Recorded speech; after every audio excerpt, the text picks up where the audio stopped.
Hi, I'm Mrs. Powers. And I'm Genny, and we're going to be reading The Smart Cookie by Jory John and Pete Oswald.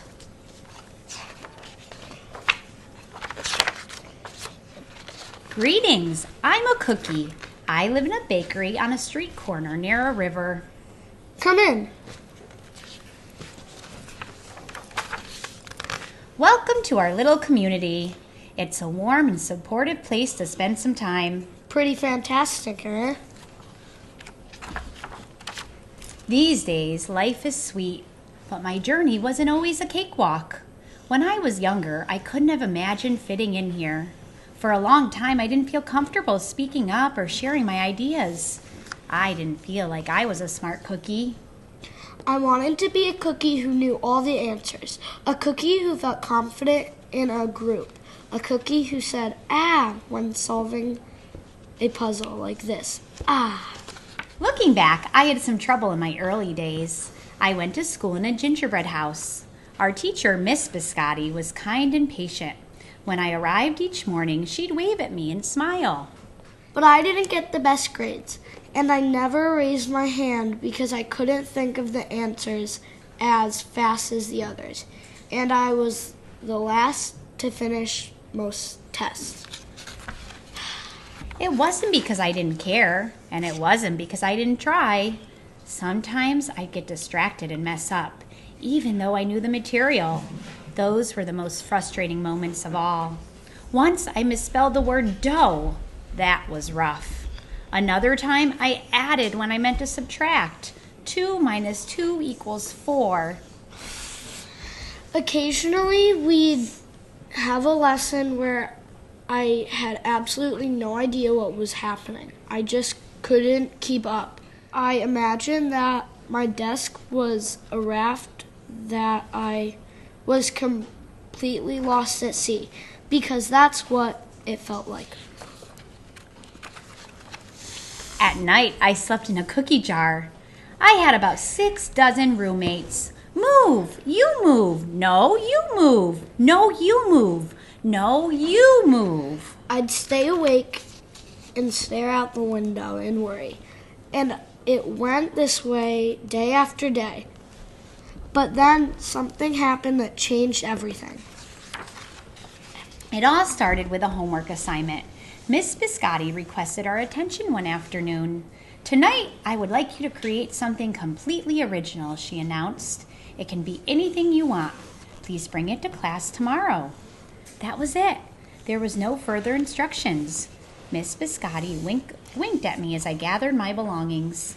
I felt like I had a million butterflies in my stomach. Create anything, something original, due tomorrow. Gulp, gulp, gulp.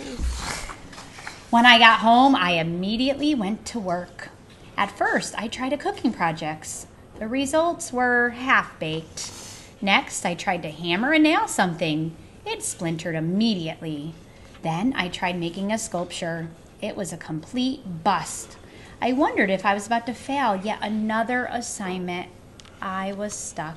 I stared out the window and watched the rain hit the river. There was something mesmerizing about the water, how it moved in such a chaotic way, swirling around and around, yet ultimately figuring out exactly where it needed to go. Suddenly, I had an idea. I decided to write something original, a poem. I came up with a title based on how I'd been feeling. My crummy days. After that, the rest seemed to fall into place. I wrote, and I wrote. I lost track of time.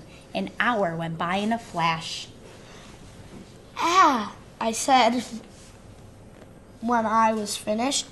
I couldn't sleep that night because it wasn't because I was worried. It was because I was excited and felt like I had really accomplished something.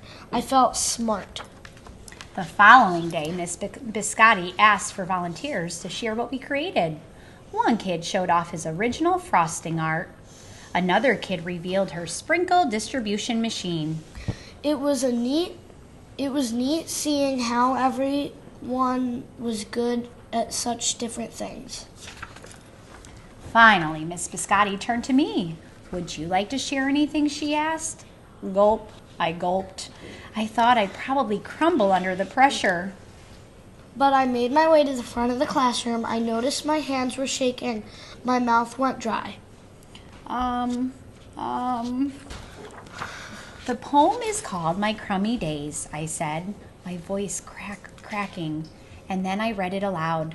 As I spoke, I noticed some kids nodding at certain lines, other kids laughing at parts that were supposed to be funny. As I built toward the finale, I felt myself becoming more confident and animated. And in the end, everybody clapped and cheered. I promise you this, I'll never ever forget it. Miss Biscotti was beaming. No one but you could have written that poem, she said. It was completely original. Aha! I had done it. I had created something and shared it with the world. Well, my world at least. The rest of the day was a blur. By recess, I was already planning my next poem. I would call it My Sweet Morning. Aha! I thought when I came up with the title. Later that afternoon, Miss Biscotti handed me a note. It said that I should keep on writing no matter what. That meant so much to me. School was a bit different after that. I wasn't so scared to raise my hand or to ask questions or share my work. Sure, some things still didn't come as easily for me as they do for others. But now I know that you can be smart in many different ways. You don't have to have the answers to every question or suddenly be great at everything all at once. You just need a chance to try all kinds of things to find out who you are and what you like to do. As for me, I learned that I can write and I can think up great ideas, and I found plenty of other things I'm good at too. I no longer feel like I'm lost at sea. It's more like floating down a river, and the best part is there's always more to learn. Because we're all smart cookies. Aha, aha, aha. The end.